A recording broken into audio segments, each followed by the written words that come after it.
नमस्कार मित्रों। मनुष्य सहित समस्त प्राणी जगत को, चाहे वो मनुष्य हो या दूसरे सूक्ष्म जीवी हो या फिर वनस्पति जगत हो, हमारे खेतों में लहराने वाली फसल हो, इन सब के लिए नाइट्रोजन बहुत महत्वपूर्ण है। इसी नाइट्रोजन के माध्यम से शरीर का निर्माण होता है। इसी नाइट्रोजन के माध्यम से प्रोटीन का सिंथेसिस होता है और इस प्रोटीन के निर्माण में अमीनो एसिड महत्वपूर्ण भूमिका निभाते हैं। तो इसलिए नाइट्रोजन बहुत महत्वपूर्ण है। नाइट्रोजन के माध्यम से ही अनुवांशिक संरचनाओं का निर्माण होता है, जिसमें जीन्स आती हैं, क्रोमोसोम्स आते हैं। ये एक दूसरे के साथ माता पिता से या बीजों से दूसरे पौधों तक अनुवांशिक गुणों को लेके जाती हैं। इसी नाइट्रोजन के माध्यम से एंजाइम्स और दूसरी चीजों का निर्माण होता है। यदि नाइट्रोजन की कमी हो तो विकास रुक जाता है। यदि गर्भावस्था में माताओं के शरीर में नाइट्रोजन का, प्रोटीन का अभाव हो जाता है तो बच्चे की ग्रोथ पूरी तरह से नहीं निर्मित हो पाती है। बच्चों का विकास रुक जाता है और बहुत सारे मामले में तो मिसकैरेज यानी कि अबॉर्शन हो जाता है। या बच्चे पैदा भी होते हैं तो जीवन में कोई ना कोई व्याधि लेके बैठते हैं। तो नाइट्रोजन बहुत महत्वपूर्ण है। हमारे किसान भाई इसी नाइट्रोजन की आपूर्ति के लिए यूरिया का प्रयोग करते हैं, डीएपी का प्रयोग करते हैं, एनपी का प्रयोग करते हैं, अमोनियम सल्फेट का प्रयोग करते हैं। ऐसे बहुत सारे खादों का प्रयोग करते हैं जिसमें काफी मात्रा में नाइट्रोजन होती है, लेकिन वहां नाइट्रोजन स्वतंत्र रूप में नहीं रहती। जैसे कि हमारे वातावरण में पर्याप्त मात्रा में नाइट्रोजन है।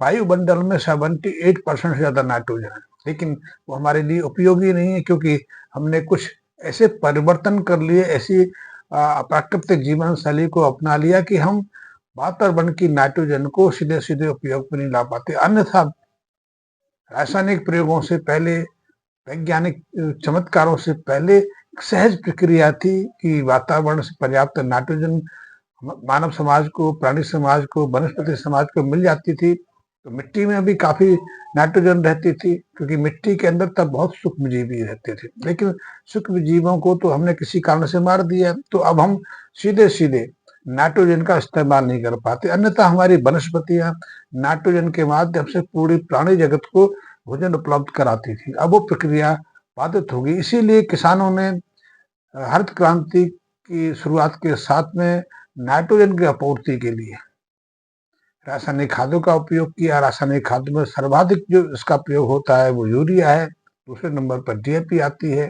तीसरे नंबर पर और दूसरी आती है। वैसे आज के एनपीके भी बहुत पॉपुलर है। एनपीके में नाइट्रोजन ही है, फास्फोरस भी है, पोटाशियम है। और मानव के लिए यदि देखा जाए तो पूरी दुनिया में प्रोटीन को बहुत महत्वपूर्ण माना जा रहा है। इसलिए प्रोटीन की आपूर्ति के लिए नाना प्रकार के भोज्य पदार्थों का प्रयोग करते हैं, इसलिए दूध का प्रयोग करते हैं। कुछ लोग तो प्रोटीन की आपूर्ति के लिए मांस का, अंडों का और पता नहीं किस किस चीज का प्रयोग करते हैं। लेकिन जितनी आवश्यकता है उतनी सहज आपूर्ति प्राकृतिक आहार से हो जाती है। मैं बात कर रहा था जिस नाइट्रोजन की आपूर्ति के लिए किसान मित्र बहुत सारा यूरिया प्रयोग करते हैं, डीएपी का प्रयोग करते हैं, एनपीके का प्रयोग करते हैं या अमोनियम सल्फेट आदि का प्रयोग करते हैं। इन रासायनिक खादों में जो नाइट्रोजन है वो ना तो स्वतंत्र रूप में है और ऐसे रूप में है कि वो उसको हमारे वनस्पतियां, हमारे पेड़ पौधे सीधे सीधे इस्तेमाल में नहीं ले पाते।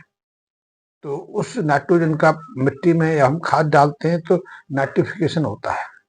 उस नाइट्रोजन का कुछ रूपांतरण होता है कि डीएपी के अंदर 46% नाइट्रोजन तो रहता है, लेकिन वो किसी और रूप में है। इसी तरह डीएपी की बात करें तो डीएपी में भी करीब करीब 18% के आसपास नाइट्रोजन रहता है, लेकिन वो सारा उपयोगी नहीं है। अध्ययन कहते हैं, अध्ययन ये बताते हैं, उस पर ध्यान देने की आवश्यकता है कि यदि हमारी फसलों को नाइट्रोजन की आवश्यकता है, मिट्टी में नाइट्रोजन का अभाव है, या किसी कारण से हमारी फसलों को कम समय में ज्यादा मात्रा में नाइट्रोजन ग्रहण करना है, क्योंकि उनकी ग्रोथ तीव्र है। क्योंकि आजकल ऐसे संकर नस्ल के पौधे बीज उपलब्ध हैं, उनकी ग्रोथ बहुत तेजी से होती है। पहले हमारी फसलों को पूरी तरह विकसित होने में 6 महीने से 8 महीने का समय लगता था, लेकिन अब तो हमारे जो कृषि विशेषज्ञ हैं उन्होंने ऐसी ऐसी सीड्स, ऐसे बीजों को तैयार कर लिया है जिनसे फसल की अवधि जो है आधी रह गई है। बहुत सारी फसलें 3-3.5 महीने में तैयार हो जाती हैं। तो जो कार्य 8 महीने में जाकर होता था, जितनी फसल की जो ग्रोथ थी, शाखाएं थी, बीज लगने की प्रक्रिया थी, जड़ों का विकास था, जितना कि 8 महीने होता था, अब वो सारा कार्य 3 महीने में सिलटाना पड़ता है। तो 3 महीने में, और उत्पादनता उससे ज्यादा देनी पड़ती है। तो हमारी फसलों को अधिक मात्रा में दूसरे पोषक तत्वों के साथ में नाइट्रोजन की भी अधिक आवश्यकता होती है। तो इसकी आपूर्ति तो सहजता से हो नहीं सकती है। तो रासायनिक खादों के रूप में हमें अधिक मात्रा में डीएपी का प्रयोग करना पड़ता है, नाइट्रोजन यूरिया का प्रयोग करना पड़ता है, अमोनियम सल्फेट का प्रयोग करना पड़ता है, एनपीके का प्रयोग करना पड़ता है। लेकिन जितना हम प्रयोग करते हैं वो सीधे सीधे हमारी फसलों को सहज रूप से प्राप्त नहीं हो पाती। आपने एक अंतर देखा होगा, पिछले 15 सालों में रासायनिक खादों की जो खपत है वो तो कई गुना बढ़ी है, लेकिन फसलों का उत्पादकता घटी है। लेकिन यही चीज यदि हम 25-30 साल पीछे लौट जाए, 80 के दशक में लौट जाए, तो मात्र कुछ किलोग्राम यूरिया के प्रयोग से फसलों की जो पैदावार होती थी आज की तुलना में 3 गुना ज्यादा थी।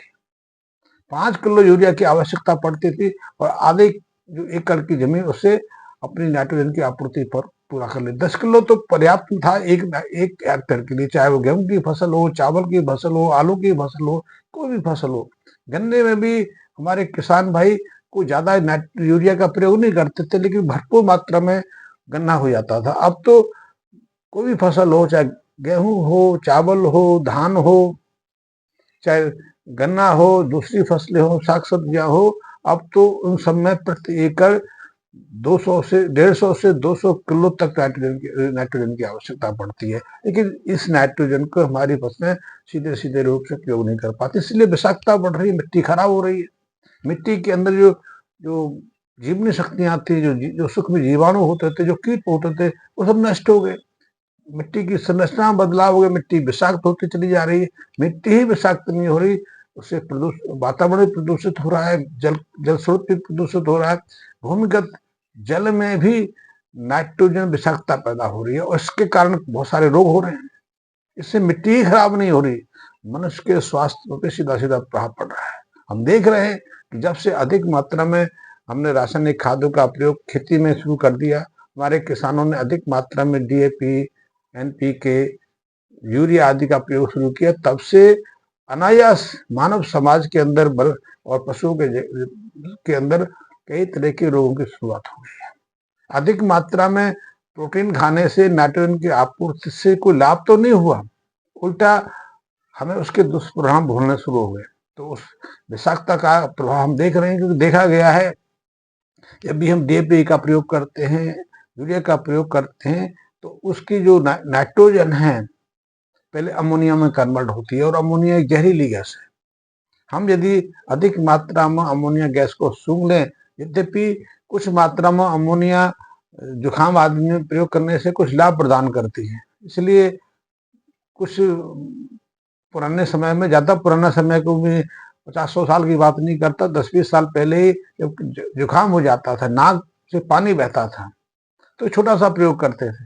नौशादर को रुमाल में रख के सूंघते थे, क्योंकि नौशादर से अमोनिया पैदा होती है, उससे उसको सूंघने से नाक खुल जाती थी, नाक से आना पानी रुक जाता था। ऐसे बहुत सारे प्रयोग होते थे कि मैं इस पर ज्यादा चर्चा नहीं करूंगा। तो वो नाइट्रोजन कुछ मात्रा में तो हमारे स्वास्थ्य पर थोड़ा सा सकारात्मक प्रभाव भी डालती है, लेकिन यही अमोनिया हमारे सूक्ष्म जीवों के लिए, दूसरी चीजों के लिए प्रतिकूल प्रभाव भी डालती है, नष्ट करती है। तो जब हम यूरिया का प्रयोग करते हैं, डीएपी का प्रयोग करते हैं, तो उसमें से काफी मात्रा में अमोनिया पैदा होती है, और वो अमोनिया हमारी फसलों में भी प्रभाव डालती है। दूसरा, जब तक नाइट्रेट, क्योंकि हम यूरिया का प्रयोग करते हैं, तो यूरिया सीधे सीधे मिट्टी में जाने के बाद कुछ रासायनिक अभिक्रियाएं होती हैं, और सूक्ष्म जीव तो उसमें बहुत सारी मदद करते हैं। ये सूक्ष्म जीव डीएपी की नाइट्रोजन को पहले नाइट्रेट में बदलते हैं, और फिर नाइट्रेट को फिर अमोनिया बदलते हैं, फिर वो हमारी वनस्पति काम आता है। लेकिन एक चीज देखी गई है कि हमारी मिट्टी के अंदर ऑर्गेनिक मैटर है, ऑर्गेनिक कार्बन है, सूक्ष्म जीव हैं, तब तक पर्याप्त रूप से विद्यमान नहीं रहते जब तक कि मिट्टी के अंदर ऑर्गेनिक कार्बन का स्तर ना हो। ऑर्गेनिक कार्बन आता है फसल अवशेष से, सूक्ष्म जीवों की मल्टीप्लिकेशन से, ऑर्गेनिक कार्बन से। अब वो तो हमने समाप्त कर दिया, या फिर पशुओं के मल मूत्र से, गोबर से। अब इनका तो प्रयोग हमने छोड़ दिया। इसीलिए हमें रासायनिक खादों का पूरा सदुपयोग लेना है। अपनी फसलों को सही रूप से नाइट्रोजन की आपूर्ति करनी है, उनकी ग्रोथ को सामान्य स्तर पर लाना है और अधिक पैदावार लेनी है। तो इसके लिए हमारी मिट्टी में ऑर्गेनिक मैटर होना जरूरी है। और ऑर्गेनिक मैटर आएगा फसल अवशेष से। आपकी खेत फ्री है, फसल से हीन है, तो उसमें ढैंचा लगा सकते हो, सनी लगा सकते हो। आप उसमें फसल लेने के बाद जो फसल अवशेष बच जाता है, उसको मिट्टी में मिला के पानी से सींच सकते हो, ताकि वो डिकम्पोज हो सके। और पर्याप्त मात्रा में आप गोबर की खाद का प्रयोग कर सकते हैं। गोबर की खाद का प्रयोग आज तो कंपोस्ट खाद के रूप में कर रहे हो, कुछ लोग बर्मी कंपोस्ट, लेकिन बर्मी कंपोस्ट को ज्यादा उपयोगी नहीं है। हम यदि अपने खेत की मिट्टी में प्राकृतिक जो केंचुए हैं उनकी संख्या को भी बढ़ा लें, तो उसी से हमारी मिट्टी के अंदर पर्याप्त नाइट्रोजन पैदा हो जाती है। और जो नाइट्रोजन है हमारी फसलों को अच्छी पैदावार के लिए काफी प्रेरित करती है। तो यदि नाइट्रोजन के दुष्प्रभाव से बचना है, अधिक रासायनिक खादों को नियंत्रित करना है, अपनी मिट्टी को सुरक्षित रखना है, और जो वातावरण के आसपास मिट्टी में, जल में, वायु में जो विषाक्तता फैल रही है, और हमें अपने स्वास्थ्य को सुधारना है, स्वास्थ्य की रक्षा करनी है। अपना मतलब मेरा या आपका नहीं, हमारे परिवार का, हमारे समाज का, हमारे पालतू पशुओं का, क्योंकि वो भी तो हमारे अंग हैं, वो भी तो हमारे परिवार के सदस्य हैं। इन सबको सुरक्षित रखना है। और इन पालतू पशुओं में केंचुआ भी आता है, मधुमक्खी भी आती है, और वो सूक्ष्म जीवाणु भी आते हैं जो हमारे मिट्टी के रहता है, वातावरण के नाइट्रोजन को सोख कर मिट्टी में यूरिया की आपूर्ति करते हैं। तो इन सबको हम सुरक्षित रख सकते हैं, अच्छा भोजन ले सकते हैं, अच्छा आहार ले सकते हैं, पौष्टिक आहार को अपने खेतों में पैदा कर सकते हैं। धन्यवाद।